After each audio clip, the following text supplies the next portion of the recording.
The next interview I'm going to do here, I'm just going to play two small clips, if I can get it right.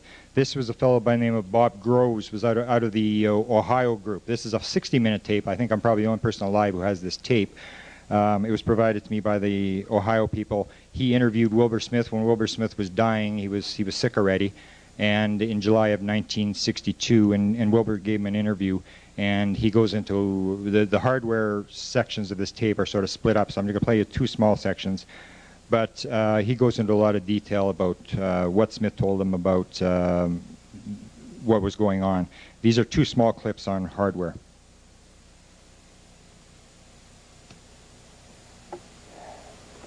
During the actual operation, however, of this, when Mr. Smith was on his feet, he was constantly visited by both Canadian government officials as well as American government officials. These were, of course, upper echelon people with attaché cases that were chained and locked to their wrists to make sure, of course, that none of the information was dropped or left behind in a station, a bus station or something.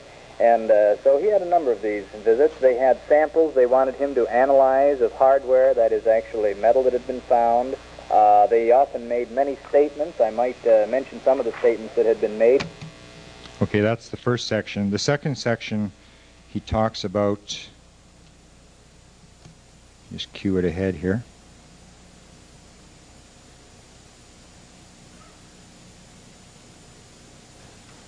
The second section, he's going to talk about the 1952 piece, which is a piece that Wilbur had said had been shot off by the U.S. One story has the Navy, one has the Air Force shooting it off over Washington in 1952.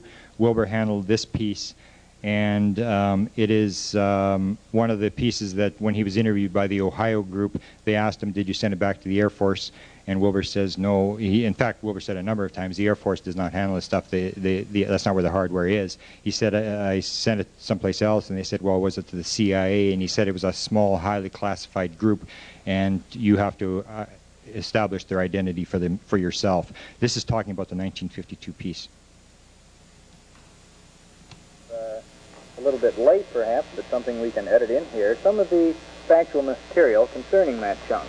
First of all, it had we're getting back to radio again, an initial resonance. That is, when it was found, this unidentified chunk of material actually had a radio frequency resonance of 4.5 megacycles. That is, it actually had a sensitivity to 4.5 megacycles.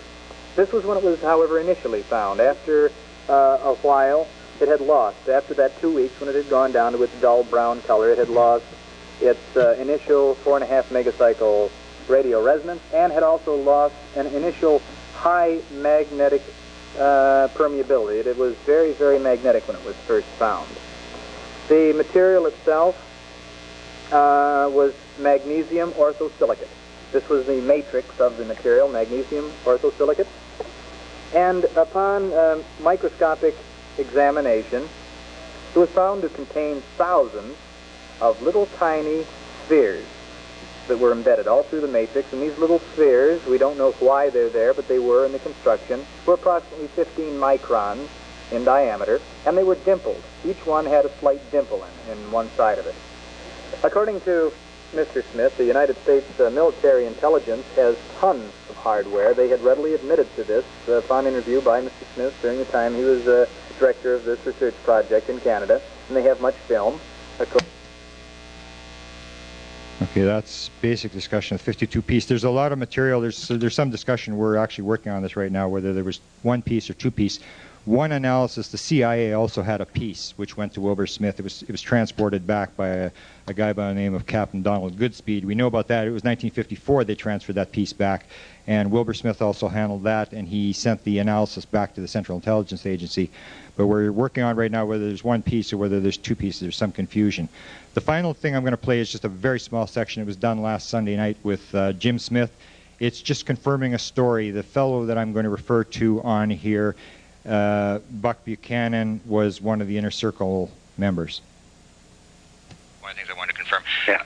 The other thing is Buchanan told a story about crash flying saucers, like you mentioned the bodies. Yeah. And I have a story about your father seeing a crash saucer at a Air Force base outside of Washington. That's right. Did you ever hear that story? Yes. Oh, okay. So that is. Okay, your father told you that, or you just heard that from one of the other people? No, my dad told me that. Okay. Okay, that's just to deal with the story that I don't think has really been released. The fact that Wilbur had seen a crash flying saucer, and which showed that he did have very high level contacts in the United States. Now, just to get to the last two pieces, the 54 piece, 54 piece, I have a lot on the website. You want to read about that. The St. Lawrence slabs I'm going to do in just 1 second. The last piece on there is the Roswell. The metal guy, when the 1987, when the MJ-12 documents came out, I sent him the MJ-12 documents, and I sent him the material where Sarbacher was talking about the aliens and what they looked like and stuff that he had remembered from what he had overheard in the Navy building when all these guys were coming back from this meeting at Wright-Patterson. And this guy was very paranoid, as I told you, and he never really wanted to talk. And suddenly he phoned me, and he was on the phone, and he said to me he was shocked at Sarbacher describing these bodies as being insect-like. He said, "Wilbur never talked about that. I never heard of that, any such thing. That just blew me away when I read that." And then he said, "And that Roswell thing that you described there, that Roswell piece, that super light stuff," he says, "I'll tell you right now, we handled that stuff." Now, the St. Lawrence slabs was Wilbur. That's a terrible picture of it. I'll get a better picture someday. It's a piece that appeared on the shore of the St. Lawrence River. There's actually two pieces. One was 3,000, one was 800 pieces. It was layered. It was layered between 1/10 of an inch and 8/10 of an inch thick. And these pieces, it was all sort of in slabs. Smith described the fact that it had what appeared to be micrometeorites embedded on the outside of this thing. They were just fascinated. There's been piles and piles of studies on this material. They tried to cut this material. It would flare up. They tried an acetylene torch, and it would sort of flare up like an atomic bomb and started to expand and stuff.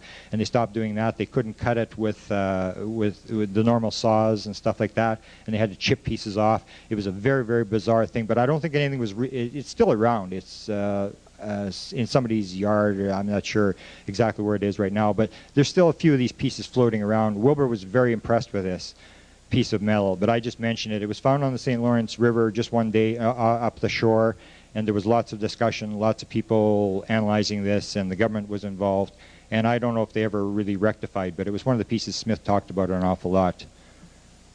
Okay, myths. I'm not going to spend too much time on this. How he died, there's always been a rumor. Phil Klass had the story, well, you know, you can believe what Wilbur Smith says because, you know, he died of a brain tumor, and he died of lower bowel cancer. He did not die of a brain tumor. That story has been going around for years.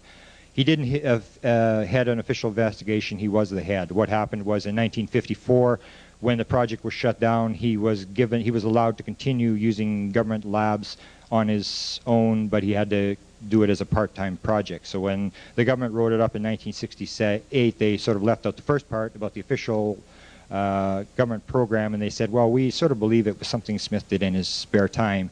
And everybody else who would answer questions on Project Magnet would read this 68 report and say, well, it was a part-time project, which got to the story that it wasn't an official project. It was an official project. It was classified secret, and it had 3 full-time engineers working for it. I have embassy documents on the website where you see them talking about what's actually going on. And at the end of the top secret memo, when Smith puts this top secret memo, you see his boss say, okay, go ahead with it and keep me informed. So it was an official project. He didn't have access to American super secrets. He sure did have access to American super secrets. He had seen the bodies. He had talked to a number of the top people. The top secret memo should not have been top secret. I'll spend a couple seconds about this because this is one of the things that Dr. Salant, who carries a lot of weight, had come and said, well, I understand Smith put this on his personal papers, put top secret, and he really didn't have authority to put top secret on his personal papers. If that is so, why did they not declassify the document? First of all, why is it in the government files? If it's his personal papers, why is it in the government files? And it was not declassified till 1979. It was top secret till 69. That's actually a mistake. It was moved down to secret in January of 1951, but it remained secret until 1969. In 1969, the Department of Transport the Department of Defense was asked to declassify all the documents by a guy who was just a total idiot, didn't know what he was. He was Dr. Peter Millman. And Millman hadn't read anything in there, and so this guy gets the material, and he sees the project magnet report that says 60% chance these things are extraterrestrial, or probability they're extraterrestrial, and sees the top secret memo, says this is the most highly classified secret. And on my website I have what's called the declassification memo. It's interesting to read. It was written in 1969, the same time Blue Book was being shut down. The Canadians were shutting their project down, and they were going to tell the Canadian people there's nothing to this, you know, it's a waste of time, we're not going to spend any more money on UFO investigation. And in this memo, two of the points he makes are, when he sees the top secret memo, he says, well, this is the discussion behind Project Magnet, and he underlines it. He said, at no time should this be made available to the public. Then he refers to the Project Second Story report, and he says the report that's in the file is the original, and it should not be destroyed until such time as this subject has cooled down. And that was when they were closing the projects. Both the Americans and the Canadians were closing the projects. I just talked about that. Oh, this is still in here. Okay, hang on. I cut that. Okay, now we're into stories. How much time have I got? 25 minutes. I can get a few in. Okay, Mrs. Swan, I'm going to talk about more tomorrow. I'm just going to tell you one story. This is a very bizarre story we're working on. I've got a guy from NIDS who I've found has a file on Mrs. Swan that's as big as I have. And we've decided we're going to get to the bottom of this story. One of the stories that's told is, and it involves the Central Intelligence Agency. Mrs. Swan was a woman who started receiving messages in 1953 from Affa. And there was a bunch of people. There were George Hunch Williamson was in contact with Affa. There was this telex operator. There was a whole series of people who were in contact with Affa. But Mrs. Swan was the key person. Mrs. Swan is getting these messages starting in 1953. And in 1954, the Office of Navy Intelligence, the head of the Office of Navy Intelligence, starts looking at her case. They send two guys from Washington, and their cover story is that they're trying to get airtime or flight time. They fly up to Elliott, Maine, is where she lived, and just as a side point, she lived within 5 miles of Betty Hill. And there's a story I have on the website called Good Alien, Bad Alien, and it's a very interesting story, and it involves Mrs. Hill and Mrs. Swan. Mrs. Swan had these Navy officers, Navy intelligence officers, come to the house, and one of them said, boy, I'd like to do this. Can you show me how to do this? She said, well, yeah. So he sat down in the chair. She put her hand on his right arm. And this was done by automatic writing. And suddenly his hand started to go, and he's writing out this message. And it was signed Affa. And Mrs. Swan said, that's not the Affa. That's the evil ones. You're in contact with the evil ones. You don't listen to those people. You're talking to the wrong person. And this gets into the whole story about the evil versus the good alien. And Mrs. Hill, and it's a very interesting story. But anyway, she tried to discourage him, but he wouldn't have nothing. He thought this was the greatest thing. He went running back to Washington, and he went to what's called the Naval Photographic Interpretation Center, which is the most highly classified photographic lab in the United States at the time. It was the lab that analyzed all the U-2 photographs and all the SR-71 photographs. It was run by a guy by the name of Arthur Lundahl, who is a key person. Some people may not have heard of him. He was a key person in the UFO thing. In fact, that 52-54 piece, Lundahl handled that. The piece that was inside the CIA was brought to him, and he looked at it. He was the guy that he ran the Navy photographic lab when the Robertson Panel was in session in 1953. He did all the photographic analysis work. He was in charge of it for the Robertson Panel. He was the top expert on UFOs. He supposedly briefed at least 3 presidents on UFOs. He was a very high-ranking fellow. Todd Zeckel, who started the Citizens Against UFO Secrecy in the 1970s, knew him, said he had been in his house. He said it was the biggest UFO library he'd ever seen in his life. He said it looked like the guy had every book that had ever been published on UFOs. Anyway, this Navy intelligence officer goes racing back to Washington. He goes up to this Naval Photographic Interpretation Lab, and he goes to Arthur Lundahl, and he says, look, he tells him the whole story about what happened and whatever. So they sit him down in a chair, and this guy goes into trance, and he starts channeling this Affa. So Art Lundahl, who is won the National Security Council Award for discovering the missiles in Cuba, was the guy who went into Kennedy's office and briefed Kennedy on the missile Cuban crisis.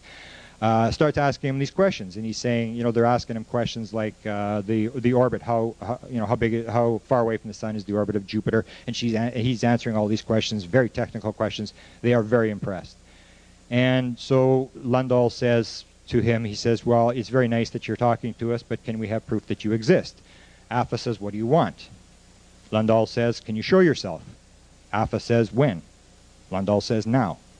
Affa says, go to the window. They go to the window, these Navy intelligence guys and Arthur Lundahl, and this flying saucer flies by. And the latest story I heard, apparently through Vallee, who interviewed Lundahl, was it was sitting right above the Capitol.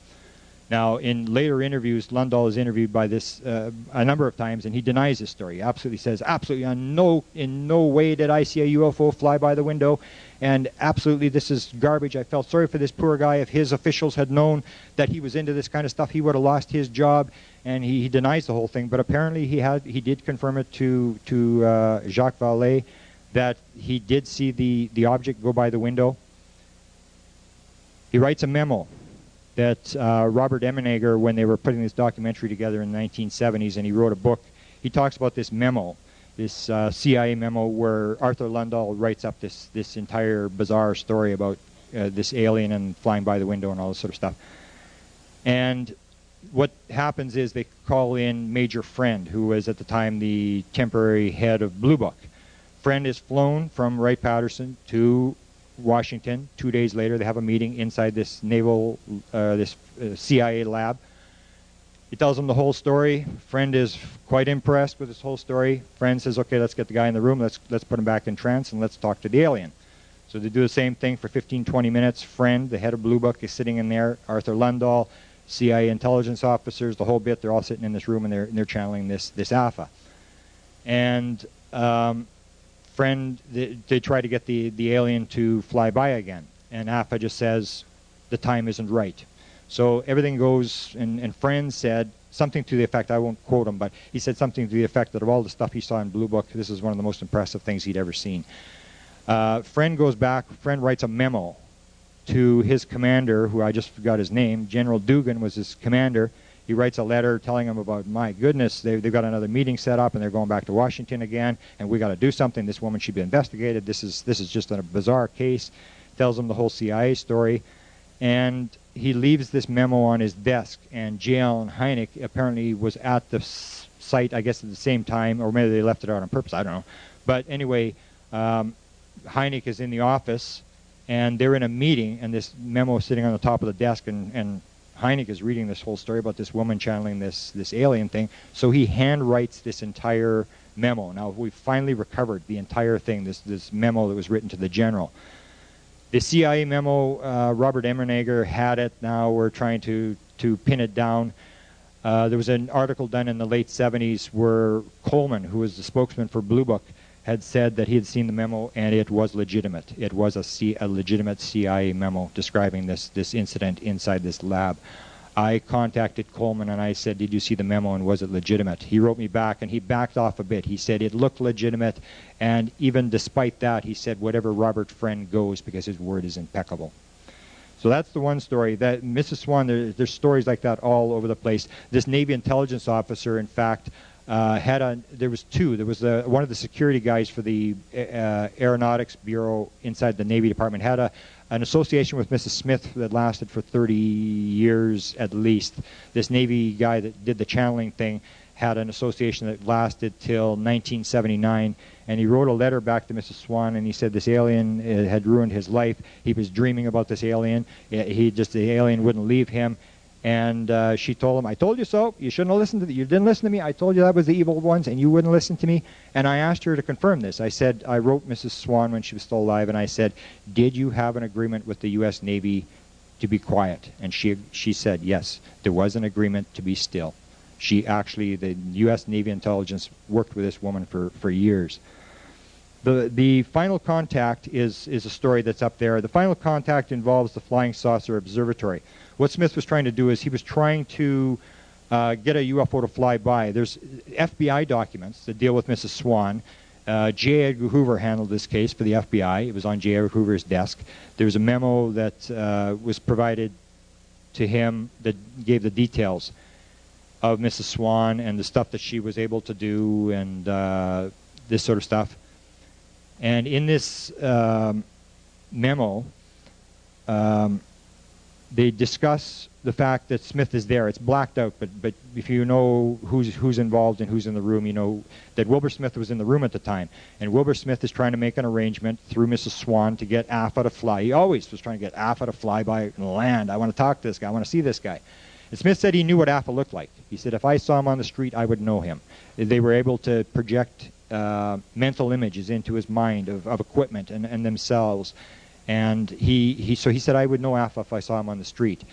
But he was trying to get them to land. And August the 1st, 1954, according to the FBI document, Affa was supposed to fly by, and there was going to be a radio contact with Smith. They were going to try to fly by the Flying Saucer Observatory. Well, Affa, as always happened, Affa was always late for everything. And Affa didn't appear on August the 1st. Exactly 1 week later, Smith had run this Flying Saucer Observatory for a year and nothing happened. On the 8th, exactly 1 week after this FBI contact thing was supposed to have taken place, Smith is in the observatory, and in the quotes you'll see him talking about this, what happened. I heard it from one of the radar techs who was in the room, and he said the bells went off, and the machines were just, the needles were just going all over the place, and they knew this was no plane. They had never seen this type of signature on the stuff. And they ran outside, and they looked up, and there was a 1,000-foot ceiling for the clouds. So whatever it was above the clouds. So Wilbur Smith could never confirm. The press got involved. This was August the 8th, August the 9th. The press got involved. Smith had said, well, we don't know for sure, but if the machine wasn't working, we might have detected the first flying saucer over Ottawa. Now, this is the official Canadian government guy. And, of course, the media goes, the government has detected flying saucer over Ottawa, and the very next day they shut down Project Magnet, and that was the end of it, the very next day. And Smith did blame well-meaning journalists for his demise. The anti-gravity experiment. The anti-gravity experiment Smith worked on a great deal. It was a plate. It was a copper plate, and what his idea was that if you could get a rotating magnetic field, that it would produce anti-gravity. So what they did is they got this 6-inch plate, and what they did was they cut a part of the plate out, and they would stand up ceramic magnets into the plate around the edge of the plate. So they would have a wall of ceramic magnets going around this thing.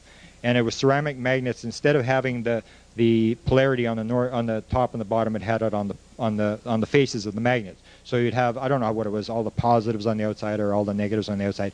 And they would spin this plate at 15, 17, 18,000 revs a minute, and they would weigh this thing, and it would weigh less. He said we could prove that we could monkey with gravity, that we could actually change gravity, and they were weighing this plate. Now, near the end, Mrs. Smith talks about the fact that the Canadian government stole 36 of his patents, that the only one that he ever got through they bought a car with, and the government was absolutely furious. That Wilbur Smith, they figured that because he worked for the Canadian government, anything that he developed in terms of radio equipment was developed on Canadian government time and with their material. And she said they would actually, once he drew the plans out for something, she said they would actually walk into the house, down the stairs, and take the equipment and walk out. Now, so at the end, Wilbur Smith had this anti-gravity thing. He took it to a guy by the name of Dr. Rose at the National Research Council. And he went to Rose. He said, I've got this thing. I can actually show that we can tinker with gravity, and this thing works. And Rose says, okay, Wilbur, he says, write it up and we'll take a look at it. And he said, no, you come and take a look at it, or I'll bring it down here and you guys can do some tests on it. And he said, no, Wilbur, write it up. Wilbur says, I'm not writing it up, because he knew as soon as he wrote it up, that was the end of it. They would take it. So his wife told me, Wilbur came home that day. He said, the world is not ready for this. He took it apart. And she said he never, ever spoke about it again in his life. And he'd worked on this thing for years. He just said, the world is not ready for it. That was the anti-gravity experiment. The last story I can get in here is the government meets Affa. It's a very bizarre story, and it sort of indicates there may be a second project. There may actually have been a top-secret program. During 1954, if you recall back, Eisenhower, there was a rumored story that Eisenhower had been to Edwards Air Force Base to meet with live aliens. The story has sort of changed in the last couple of years to dead bodies. It was live aliens. It was always live aliens. And that was February the 20th of 1954. in 1954, Prince Philip was supposed to have had some sort of contact. They were setting up a contact through a retired general. The Canadians were also trying to land a UFO at what is our equivalent Area 51. It's called Suffield Station. It's in Alberta. It's out in the middle of nowhere. It's a restricted fly zone. It has basically like Area 51. They did chemical weapon research. I would talk to different people trying to get material out of there, and guys, so I don't know anything about the UFOs, but you find out about that town. They blew up a town. We were there. They blew up a town, and some guy got killed, and they were trying to sort of simulate a nuclear explosion, and they did all sorts of bizarre stuff at this site. And there was a story came out in 1967. The Minister of Defense in Canada, the Canadians in 1967 was the Canadian Centennial, and every little town has their little centennial project. They build a rink or they build a building, and it's their centennial project. St. Paul, Alberta decided their centennial project would be a UFO landing base. So they built this UFO landing base, and I don't know how this guy got roped into this, but the secretary, we call him the Minister of Defense, shows up to open this UFO landing base. So he comes there and he says, oh, this is kind of interesting because 13 years ago, the Canadian government actually opened a base for UFOs to land, and nothing ever landed there. So for whatever reason, the researchers in 1967 didn't pick up the story. I picked it up in the mid-1970s. I started writing this Paul Hellyer, this minister, and I said, well, it sort of puzzles me. You know, you opened this base for UFOs to land. The obvious question is, how do the UFOs know where to land? Like, I mean, Canada's a big place. I think now it may be the biggest country in the world that the Russians have broken up. But it's a huge, huge country and a lot of open space, and it always puzzled me. So when I went to meet with Mrs. Swan, or Mrs. Smith in 1977, I took the article, which was printed in a number of major dailies in Canada, and I took it to Mrs. Smith because I sort of figured I knew what was going on, and I said, can you read this article? And she reads the article. Yeah, they built this UFO landing base for UFOs to land, and Kehoe actually talks about this. And I said, was Wilbur involved? And she said, yeah, he was involved. She said, I said, well, can you tell me what happened? She said there was a group. There was the Royal Canadian Mounted Police, there was the Department of Defense, and there was the Prime Minister of Canada were involved. Wilbur had convinced them to a point that he was in contact with an alien, and if people would quit shooting at him, Wilbur might be able to get this guy to land. So the agreement was made. The Royal Canadian Mounted Police, the Department of Defense, and the Prime Minister's office agreed that they would allow this UFO to land. Then Affa wanted an agreement that once he met with whoever they were going to meet with, and this is 1954, they would allow him to take off without trying to stop him or do anything. The RCMP agreed, the Royal Canadian Mounted Police agreed, and according to her, the government went into a cabinet meeting and they couldn't give a 100% guarantee that they could do this. And so Smith said, okay, that's fine, it's called off. We're not landing anything there if we can't get this absolute agreement. So the government actually tells a story, then they tell their version of the story. They opened this base, nothing landed, therefore UFOs don't exist. The fact of the matter was that there was actually an alien involved, that they were actually answers the question of where how the aliens knew where to go. And this is the article, this is out of the Ottawa Journal, talks about the UFO landing site. Now the final point, and then I'm finished, is to go to the final slide, which is the material that all the documents I'm referred to, the quotes, all that sort of stuff, is available on the top website, the Smith HTM site, and the Wilbur Smith tape, where the son is talking about the hardware, and he talks about all sorts of bizarre stuff. It's a 45-minute interview. It's very good to check in on. It's at this virtually strange, it was Strange Days Indeed, which is a show that runs Sunday night. It's a radio show. You can pick it up on the internet. It's extremely good show. They have a lot of very good witnesses, a lot of good people on there. It runs for 3 hours. They're the ones that actually did the interview, and that's the site. You can look it up. It's tape number 179. And basically that's it. I'm finished. Thanks.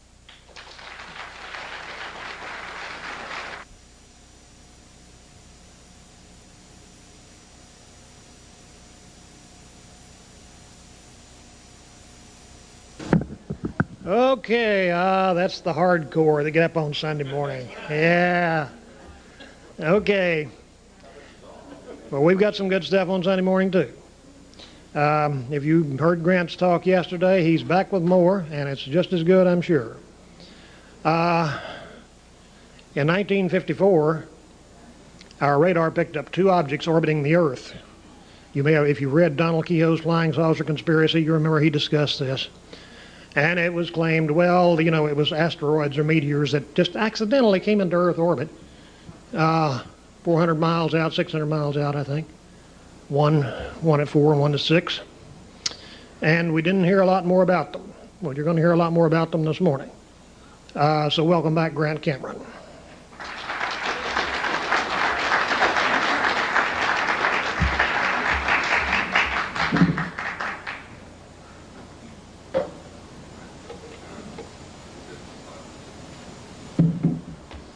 Okay, thank you.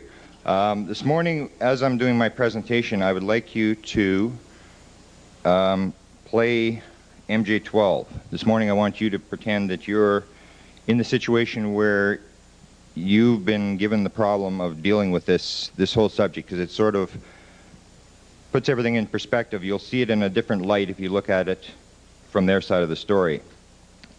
As Lou said, two objects were picked up. It was actually in the fall of 1953 by U.S. Air Force experimental long-range radar. Let's get on the screen here.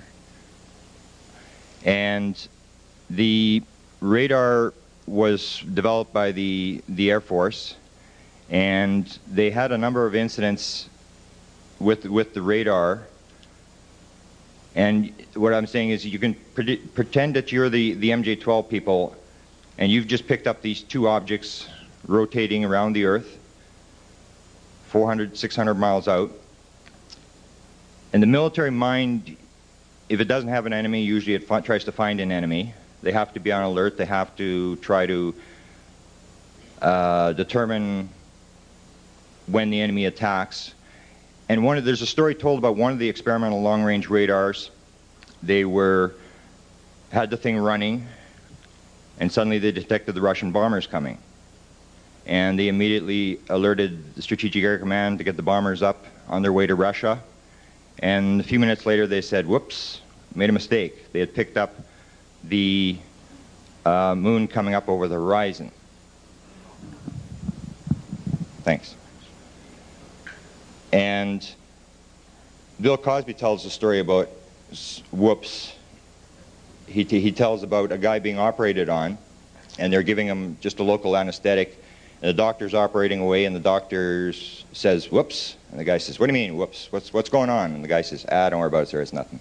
And he says, no, don't tell me that, you tell me what happened. I'm not stupid, I know what a whoops means. So the situation here is that basically the Pentagon goes into a state of panic. 3 tracking stations are set up. One is set up in Arizona, one in New Mexico, and one outside of Berlin, Germany, to try to track these two objects. The story, an important part of the story, is that they're picked up in the fall of 1953, but the story doesn't break until August the 23rd, 54, in Aviation Week and Space Technology. The story is run the very next day by the New York Times as well. And in their story they say that the Air Force has picked up 2 objects, and that Dr. Lincoln La Paz has stated the 2 objects are natural satellites. Lincoln La Paz has been tied in with UFOs a number of times. He was tied in with the late 1940 Green Fireball incidents. He was also tied in a number of times with UFO crash recoveries. And this is because La Paz was an expert at meteorites. He was able to determine when a meteorite came in, he could go and talk to witnesses at the angle a meteorite was coming, all this sort of stuff, and he could determine where the object had come down. So what you got to remember when you're looking at this story is that from the fall of 1953 till August the 23rd and 24th, this story is completely secret. The public does not know these 2 objects are going around. Now, a number of the things that happen, and some of this is going to be speculation on my part, you take a look and you look at some of the incidents that have been written up in UFO books, and you look at them again in terms of looking at them from the perspective that the military secretly is watching these two objects. One of the incidents is a woman, columnist by the name of Dorothy Kilgallen, who writes a story in February of 1954. And this is something I really didn't have much time to check on. But as far as I know, Dorothy Kilgallen didn't really write UFO stories. She's famous for writing up a story that the British, based on high-ranking sources that she had talked to, the British had recovered a flying saucer. That was one of the stories. This is the other story that I know that she wrote about UFOs. And as I said, see this in perspective of the flying saucer, or these objects going around the Earth. Kilgallen wrote, "Flying saucers are regarded as of such vital importance that there will be a special meeting, a special hush-hush meeting of world military leaders this summer." Now the question that arose to me after I'd read this before, and when I looked at it in perspective of this, I said, well, why would you put the capitalist and the fascist and the communist world military leaders all in one room? Are they going to discuss flying saucer sightings? Is that why you would call all these people together to share the secrets of UFOs? In another time, in another place, in a White House, there was something called My Fantasy. And it goes like this. I've often wondered, what if all of us in the world discovered that we were threatened by a power from outer space, from another world? Wouldn't we all of a sudden find that we don't have any differences between us at all? We were all human beings, citizens of the world, and wouldn't we come together to fight that particular threat? So if you look at the Kilgallen thing in terms of the two objects, and what Ronald Reagan called My Fantasy, it would be a speculation on my part, but I think fair speculation, that perhaps the military was looking at these two objects as the alien invasion.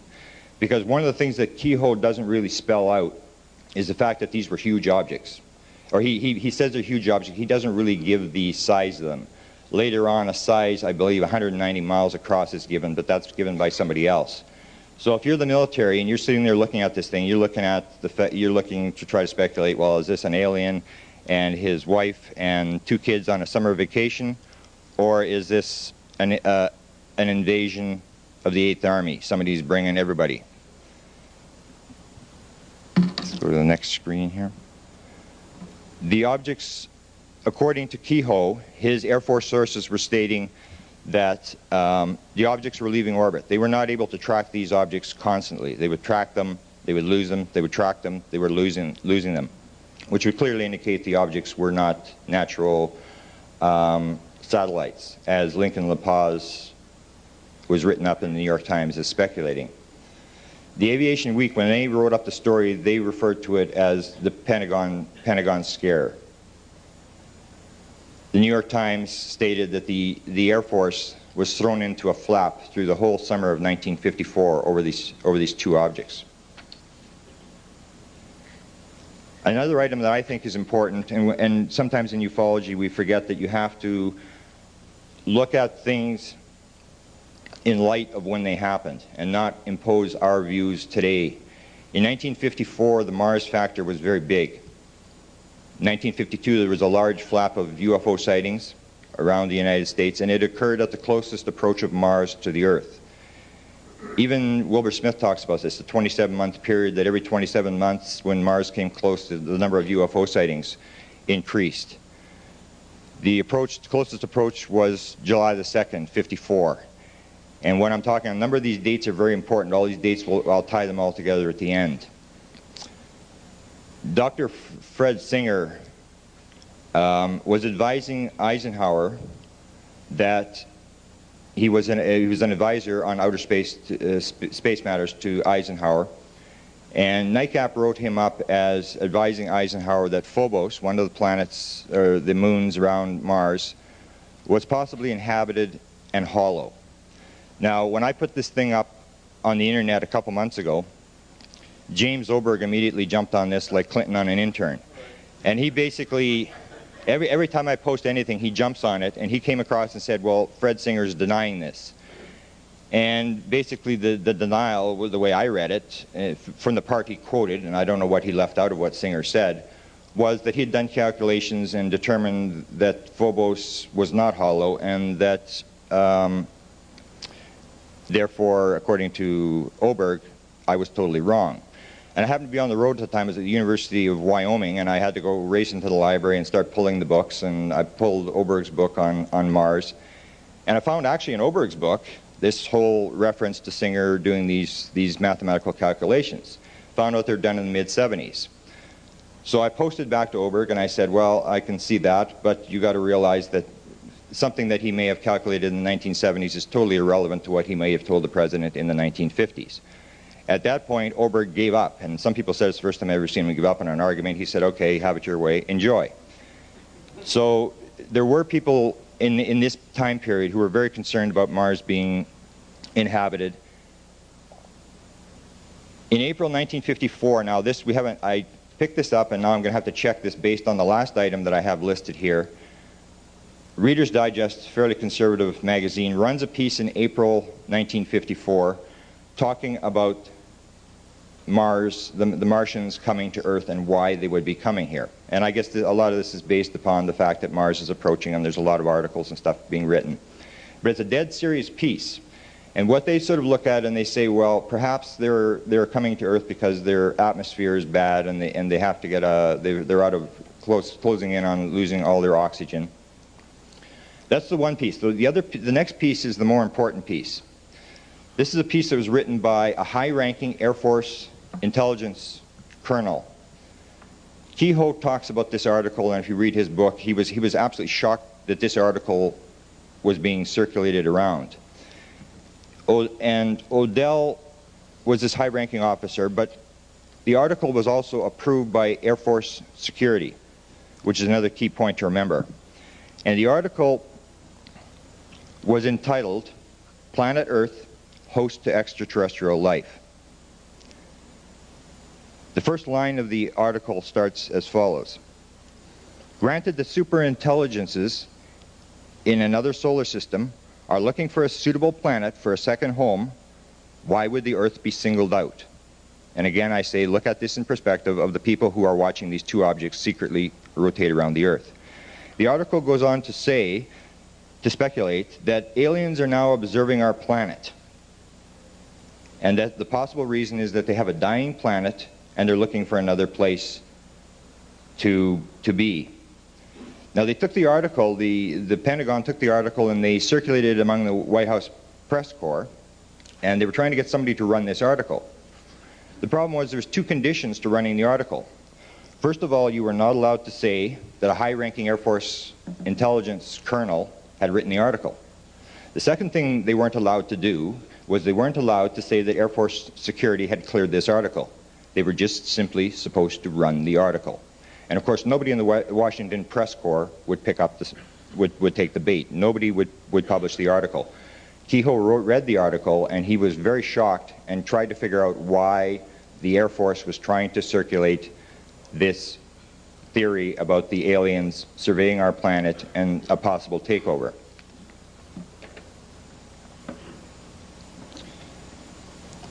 Now, in the spring of 1954, there was a big appropriation of money. $24 million of that money went to the Air Force for what they called secret projects.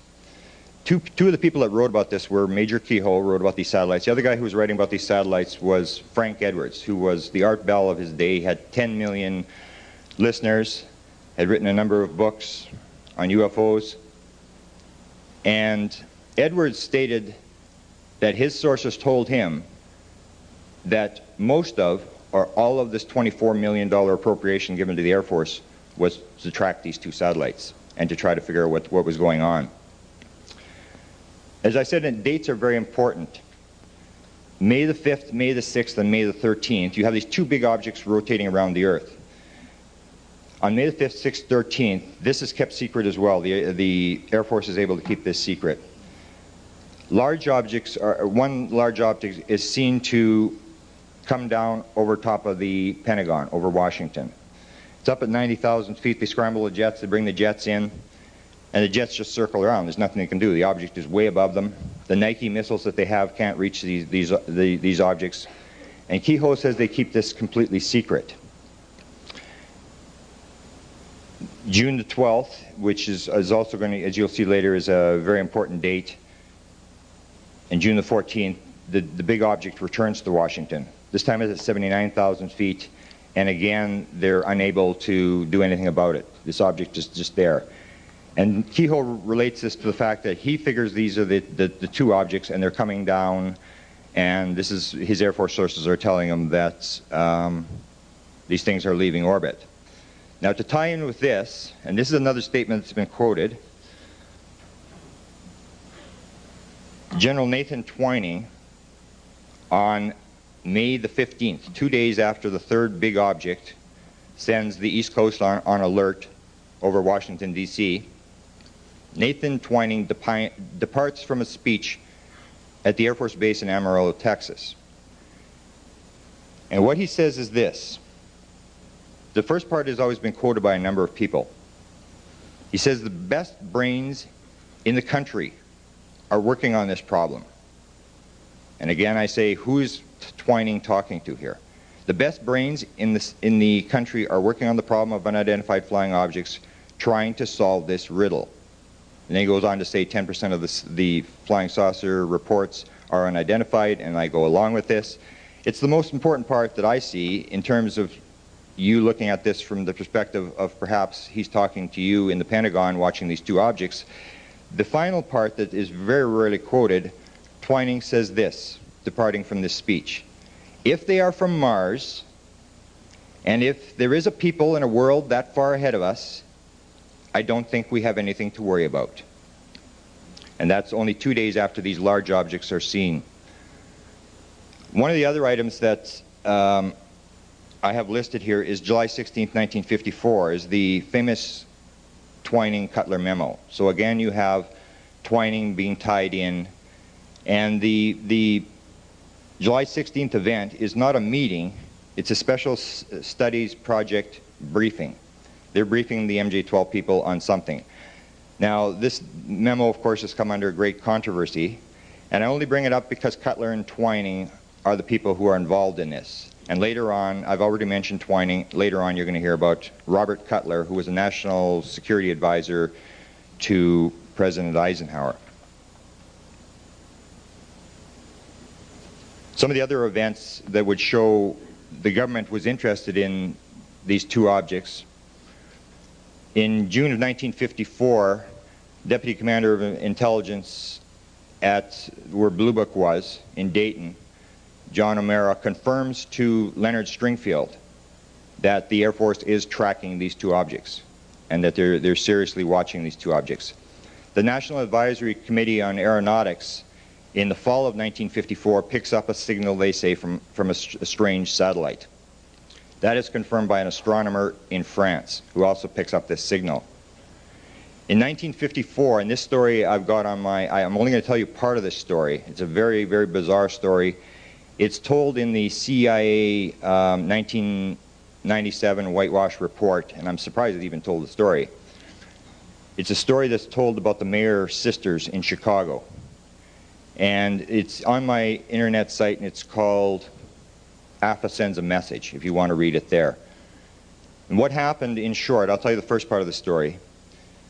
There was a fellow by the name of Mills, who was a freelance radio announcer in Chicago on WGN, had John Otto, who was a UFO researcher in Chicago and who was also turned out to be a contactee, on his show. And the story is already broken in August of 1954 in Aviation Week about these two satellites. And so they decide that they're going to run a little experiment. They're going to try to talk to these two satellites rotating around the Earth.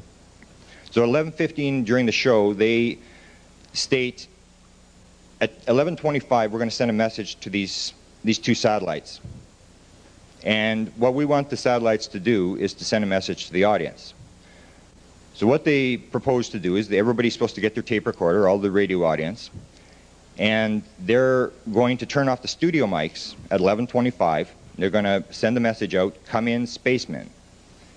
They're going to turn off the studio mics, and they're going to give 15 seconds, and what the aliens are supposed to do is tap into the WGN transmitter and transmit a signal to the audience.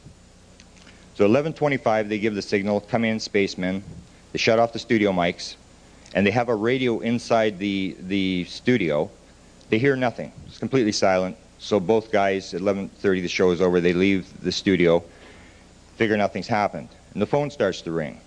There's 4 people from various areas, Wisconsin, Chicago, that have claimed to have picked up a signal. Now, when I went after the CIA documents for this, one of the CIA documents states that they found out that there was a bunch of ham radio operators who also claimed to have picked up a signal. One of the people who picked up a signal was in Chicago. It was 2 sisters. They were very old ladies that were very interested in UFOs and this sort of thing. They phoned in the studio and they said, we don't think this is very funny. Why would you play Jingle Bells? We don't think this is very funny. And they said, well, sorry, we didn't play Jingle Bells. And nothing happened. As far as we know, nobody picked anything up. They said, oh yes, we taped this. We picked this thing up and it sounds like Jingle Bells and has this funny noise in the background. So basically, they've got this, and it's written up in I can't remember the name of the magazine, but it's an aviation technical magazine. Writes the story of the Mare sisters and their UFO experiences, and also writes up this story about them sending this signal, or receiving this signal from this test that was done at this radio station. So the CIA sees this, and they decide they got to get this tape. But of course, the CIA is not involved in UFOs. The only time publicly they've stated they've been involved in the UFOs is the Robertson Panel. So they're trying to figure out what they're going to do, how they're going to get this tape. So this is already the spring of 1954. It's somewhere February of 1955, pardon me, after this article is run. So they decide what they'll do is it's February, it's close enough to Halloween. So what they decide they're going to do is they dress up 2 guys in Air Force officers, and they fly these Air Force guys to Chicago to try to get the tape. The first time they're there, the Mare sisters say, no, you can't have the tape, we're not going to give it to you, we're very happy that the government's interested. They couldn't get it. The second time they get the tape. They go back to figure the story's over. Now the rest of the story you're going to have to read on the website, and basically it is in 1957, Leon Davidson, who was with Nightcap, suddenly decides that he's very interested in this. What did whoever the Air Force analyzed this thing, and what did they find out, and the whole story. He had talked to the Mare sisters, and basically what it comes down to is the CIA gets caught. The CIA is trying to figure out how they're going to cover for the fact that they dressed up 2 guys as Air Force officers to get this tape. So that's another story that shows the interest, that the CIA was desperate to get this tape. And when you read the article, you'll see all the desperate things they did to try to cover up the fact that they had tried to get this tape. Another item that I mention here is Stuart Aslop, who was a syndicated columnist, and this is a very interesting point. There was 3 observatories, and more observatories were set up to try to track this object. One of the places, for example, was White Sands Missile Range. They used the long-range telescopes at White Sands to try to pick up these 2 objects. Wilson announces in early 1955 that the Wilson Observatory has been added to the search, and he states that they are confirming that these objects are artificial. They are not, as La Paz said, artificial satellites. A couple weeks later, Aslop, and he says that he's got this from high-ranking government sources and sources inside the National Security Council. A couple weeks later, he writes another article which basically states that Robert Cutler, who was the National Security Advisor to the President, was so angry at his article, so angry at the leaks about the satellites, that the people who worked with him in his office were afraid to be seen with him. And I had a quote from Cutler, and I lost it, and I went back to, I emailed the Eisenhower Library, and they couldn't find it. But Cutler was fanatical about security.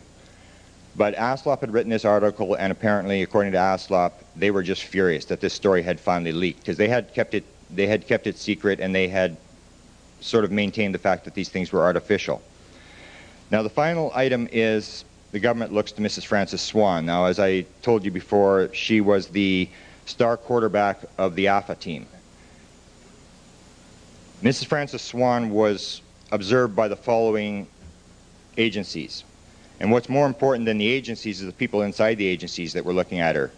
The Frances Swan case was handled by J. Edgar Hoover at the FBI, the head of Naval Intelligence, SB.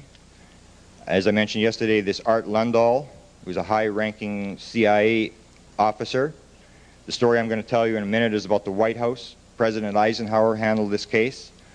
Air Force, it was handled by Blue Book, and Robert Friend had handled this thing. FBI sent their documents to Air Force Office of Special Investigations, and the Secret Service handled this, but we don't know who handled it in the Secret Service. And the Canadian government handled that was Wilbur Smith, who was looking at Mrs. Frances Swan. She was very, very... people were very interested in this woman for whatever reason. Now, Frances Swan's stories mysteriously starts at exactly the same time as they pick up these objects. It starts in the fall of 1953. Her version of the story is she's hanging up decorations at a Halloween party at the town hall in Elliott, Maine, where she lived. And I sort of assume maybe this was the same Halloween party that the CIA guys went to, you know, dress up like Air Force officers and take the wives out. She's hanging up these decorations, and a fellow walks in, and she said he was a striking fellow. She'd never seen him before. It's a small, very small town. Everybody knows everybody. This guy is unknown. He walks into the room, and he walks across, and she's hanging up these decorations, and he just walks up to her. He doesn't say anything to her. She talks to him. He walks, he leaves. He comes back in. He walks up to her a second time. He leaves. And she said, I can still remember him to this day. I can remember him if I just look back walking away. It turns out, according to her, this was Affa. And in April of 1954, she starts getting messages. And in part of these messages, Affa says, that was me at the Halloween dance. And I was supposed to shake your hand, but there was a bunch of people there, and I was afraid to do it. She's getting a sharp tone in her left ear. This is how it starts. She is into going to seances and this sort of stuff, but she really isn't into channeling or anything like this. Near the end of April, she starts getting this tone, and it's been described a number of ways, like the musical note A, a high-pitched sort of noise that disturbs her, it hurts. She's getting messages day and night from Affa, and from a second alien by the name of Ponar. And these two aliens are commanding two ships. Affa is commanding a ship called M4, and Ponar is commander of a ship called L11. And as to where they are, Mrs. Swan says, well, these two ships are rotating around the Earth, these huge ships. And I think she describes it, don't quote me, but I think she said they were 190 miles across. So, of course, she doesn't know what to do. And she said this is driving her crazy. She can't sleep. These messages are coming in, and she's getting them through automatic writing. So she goes down, and she goes to Vice Admiral Knowles, who lived about a mile away in Elliott, Maine. He comes down, and he checks it out, and he asks her a bunch of technical questions about different things, and he's just absolutely amazed at this woman, her ability to come to answer these questions based upon her education. So he starts contacting people. He contacts Naval Intelligence. He contacts his friend Wilbur Smith, and Wilbur Smith comes down, and she becomes Wilbur Smith's main contact to Affa. He also contacts President Eisenhower. And that's the story that I tracked 2 years ago and that I'm going to tell you about. Get on the right sheet here. I was at the Eisenhower Library, and there's a set of FBI documents that I show on my website that describe the story of Mrs. Smith. It also describes Knowles. It blocks out the name, but I can figure out who it is. So I go to the Eisenhower Library, and I go to the archivist, and I say to him, okay, I've got this FBI document, and I'm looking for this letter that was written to the President. It was written by Admiral Knowles around 1954, and I show him the document, and he says, okay, fine, and he leaves, and he comes back about an hour later, and he says, well, I think I found only one letter from Admiral Knowles, and he says, the only problem is we don't have the letter anymore. And I said, well, what happened to the letter? He said, well, it was transferred to the Secret Service. And I said, well, that's fine. Just tell me the details, and I'll go to the Secret Service, because I want to get this letter, because it was Knowles talking about Swan, and apparently it had some of the actual messages stapled to it. He told me the letter was written May the 9th, 1954. And if you remember, this was when they had these three big objects descend over Washington. Transferred out to the Secret Service on June the 10th, 1954, which is critical because I had a big fight, and I have on my website an article called Incident at Eisenhower. And it's the whole story of how I got this document and how they tried to stop me from getting this what was called a transfer sheet that notified the fact that this document had been transferred out of the White House. And it's very important because they were telling me, well, the reason this thing had been sent to the Secret Service is, well, usually somebody's crazy or they're a threat to the president. And I argued at one point with the assistant director of the Eisenhower Library, and I said, well, if it was a threat to the president, they would have transferred the letter in the first hour. And this, if you're talking about kook letters, I said, this guy's a vice admiral writing to the president, and I said, why would they hold the letter for a month? I said, is this normal procedure for the White House to hold a letter for a month? He said, okay, I see your point. It is not normal procedure for the White House. They get tens of thousands of letters a day. They handle them very quickly. And unless something has gone wrong, they transfer them to wherever they're transferring them right away. So the dates are very important, May the 9th and June the 10th. One of the other things I did at the Eisenhower Library, I was searching everything. I was searching all the contactees. I was trying to find out whether any of the contactees had been in contact with the president. And the way you do that is you run what's called an alpha search. And what you can do is put anybody's name in, and you can say, okay, I've got this person's name. Did he ever have any contact with the president? And they can tell you whether the person ever phoned the president, whether he ever wrote a letter to the president, whether he was ever in a meeting with the president. One of the people I did an alpha search on was Captain Howard Orville. Orville was described, when you see Kehoe's version of the 54 satellites, he talks about Captain Orville. He was the president's Weather Control Commission. He ran the Weather Control Commission for the president. When I did searches on him, specifically at the Eisenhower Library, I couldn't find anything on the guy. There was nothing. There was, on his agency, there was a couple of small budget-type references in different documents, but there really was nothing on him. Now, he's interviewed in 1954, and I'm going to read this. He's interviewed twice, and Kehoe writes this up, and I managed to find the actual interview. I'm going to read the interview to you. It was very strange because we couldn't figure out what Orville's connection was to the satellites. And now I've sort of got a connection. I mentioned yesterday, the story about the U.S. Navy running Project Magnet. One of the things that's been discovered is one of the things they were doing is, as well as mapping the Earth's geomagnetic field, is they were running weather control modification experiments. And that was Orville's business. He was in weather modification, and the other job that he had, as I understand, was to do weather reports for Air Force One. Now here's the interview, and it's done by a fellow by the name of Corbin, who was with NICAP. It's done on a radio station in New York. And the interview goes like this. Corbin asks, do you know of any condition under which two such objects could enter the Earth's atmosphere and pick up orbits at 400 and 600 miles? Captain Orville says, no, not that I know of. Your doubts are well justified. So Corbin asks him, if there are two bodies circling, they would be unnatural or not natural. And Captain Orville says, if that should be true, military secrecy would prevent discussion. Corbin asks him, then is it not possible that the two bodies, if they are there, might well be space stations? Orville answers, well, that is an interesting thought. I don't know of any set of circumstances that would account for the two bodies that are now orbiting the Earth. And then Corbin says, but we still have a puzzle of something circling the Earth.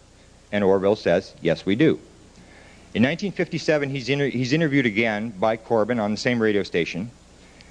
And he, according to the NICAP article that released this, Orville says it maintains the same ideas that he had on the unknown satellites that he had expressed in 1954.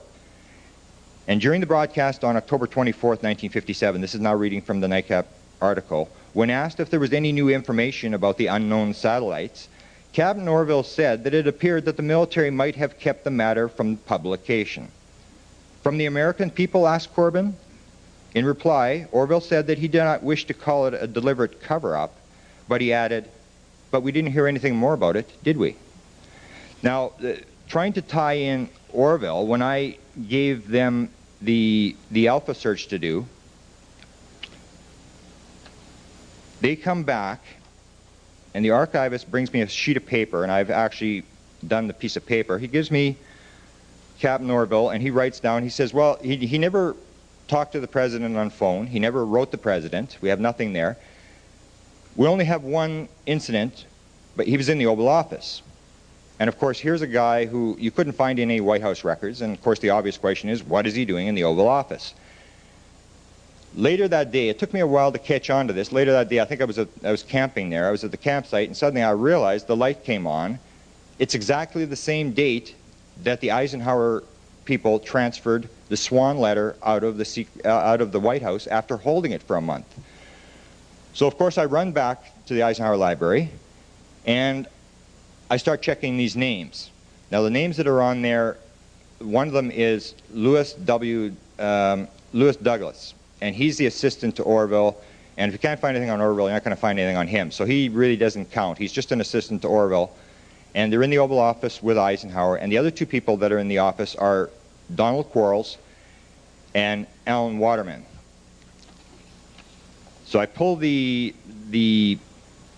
material from the president's schedule, and I start looking at who these people are.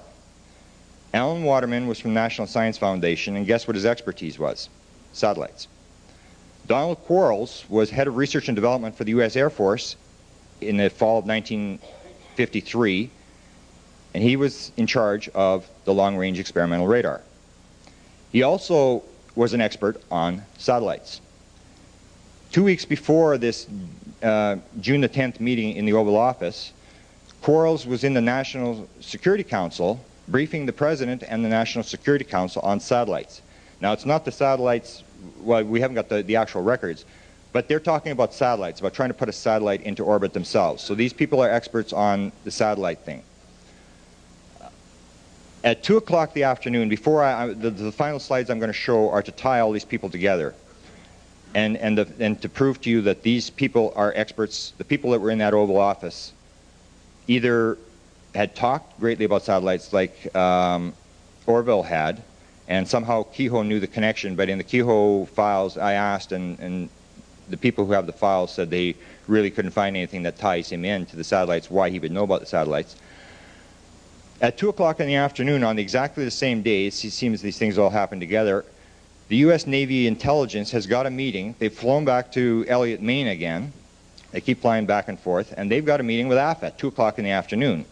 Affa is supposed to come across. Mrs. Smith is supposed to channel him at that time, and they're supposed to ask him all new questions or whatever they were doing with him. It turns out that Affa is always late.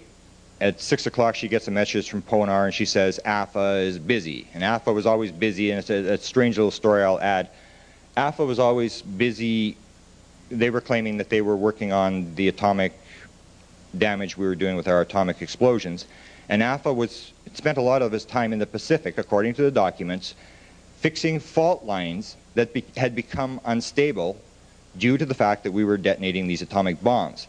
Now, the strange thing about that is the fact that in 1953, the idea of plate tectonics, that there was fault lines in the Pacific, was not really known. I mean, it was not discussed.